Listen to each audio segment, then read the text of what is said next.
Welcome to Aflame for Christ, homilies to set your heart on fire with love for Jesus Christ. My name is Father Joseph Gill, a priest of the Diocese of Bridgeport, Connecticut, and you've joined us in this 20th Sunday of Ordinary Time. In today's Gospel, Jesus shares with us three important elements of the Christian life through three symbols: baptism, fire, and division. So let's look at what he means by these three symbols. So first, we start with fire. You know, fire has a way of making everything else into fire, right? If a fire touches a log, then the log becomes fire, even though it doesn't stop becoming a log. Likewise, the goal of the Christian life is to be like Jesus, and when we draw close to him, we become like him, even though we don't stop being ourselves. I've often quoted those words of St. Gregory of Nyssa, who said, "A Christian is another Christ." And that's the goal of the Christian life. As St. Athanasius put it, God became man so that we may become God. And we do this through grace. Just like a piece of wood can't light itself on fire, so we can't become holy without God doing it in us. Grace is God's fire, lighting our soul on fire, where we desire to burn for him. And grace is given through the sacraments, especially confession and worthy reception of Holy Communion, and through our daily prayer. And you know, the closer we get to a fire, the more likely we'll be set ablaze. And so the more time we spend with God through the sacraments and daily prayer, the more likely we're going to be catching fire with love for him. But then Jesus speaks about baptism, which is about cleansing and purification. You know, spiritual writers have identified three main stages in the spiritual life. And the first stage is called the purgative way. That is, the goal of this stage is to eliminate sin. And certainly all mortal sin, which destroys the life of grace in our soul. Mortal sins are sins such as intentionally missing Mass, or drunkenness, or drugs, dabbling in the occult, or any sexual activity outside of marriage. But also, in this stage, we're trying to eliminate not just mortal sins, but even deliberate venial sins, which is a lesser kind of sin, such as small lies or petty thefts, unkind words, impatience, saying God's name irreverently, and even accidental sins that we just kind of fall into without even thinking about it. You know, most Christians get stuck on this first stage of spiritual life and don't realize that they're actually called to full union with God, which is the goal of the spiritual life. But to be like Jesus means giving up anything in your life that is not like Jesus. In pagan Roman times, it was customary for a father of a family to place a special amulet around the neck of their newborn children.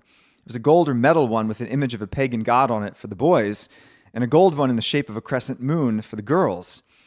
But when many of these pagans began converting to Christianity, they were instructed to throw these amulets away. Even St. Gregory of Nazianzen writes, he said, quote, "You have no need of amulets, with which the evil one makes his way into the minds of simpler folks, stealing for himself the honor that belongs to God. If they were unwilling to throw away the amulet, they were unworthy of the grace of baptism." Likewise, this baptism that Jesus refers to is not just the sacrament babies receive. He's referring to that complete cleansing of our souls from sin. So we must be willing to throw away our pagan amulets, whatever sins we're clinging to, whatever bad habits we've developed, so that we're purged and purified for that grace of salvation. But finally, Jesus mentions the consequence of all this, which is division. Or rather, more broadly, that Christians are called to be a sign of contradiction. You know, Jesus says in the Gospels that the ruler of this world is actually Satan. For 2,000 years, it's never been the popular thing to be a Christian, even within one's own family. Thus could St. Francis stand in the town square and strip off all his clothes, throwing them at his father and declaring that he has no other father than God. Thus could St. Thomas More declare right before his martyrdom that he was the king's good servant, but God's first. Thus could St. Edith Stein convert from Judaism to Catholicism, despite the fact that it meant her family would never speak to her again. Thus could St. Pier Giorgio Frassati continue to use his family's wealth to serve the poor, while his family thought he was just some delusional religious fanatic. If we're not a sign of contradiction, it's a sign we're also not on fire with love for Jesus Christ. But all this is hard, right? To repent of sin, to pursue virtue, to cooperate with grace, to be a sign of contradiction.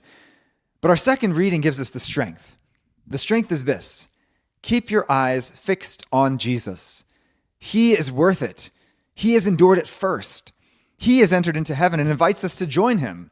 In fact, this reading is so jam-packed with strength that I want to quote it again, because Hebrews is just this rich book. And it says, "Let us keep our eyes fixed on Jesus, the leader and perfecter of our faith. For the sake of the joy that lay before him, he endured the cross, despising its shame, and he has taken his seat at the right hand of the throne of God. Consider how he endured such opposition from sinners, in order that you may not grow weary and lose heart. In your struggle against sin, you have not yet resisted to the point of shedding blood. Notice we see all the elements, right? The fire of divine love. Keep your eyes fixed on Jesus and what he did for you on the cross. Second, the baptism. We must struggle against sin. Third, the contradiction. He already endured such opposition. And also, the hope. It was for the sake of the joy that lay before him that he did all this. So, my friends, have you drawn near to the fire, or do you need to make the sacraments and daily prayer more central in your life? What sins are preventing you from the purification that God desires to do in you? And do you need more courage to stand apart from this world for the sake of God? My friends, it's all worth it. It's got to be worth it. Jesus is worth it, and the hope found in him is worth it. He's offering us a better way to live, with fire, with purpose, cleansed from sin, made holy and righteous through his grace.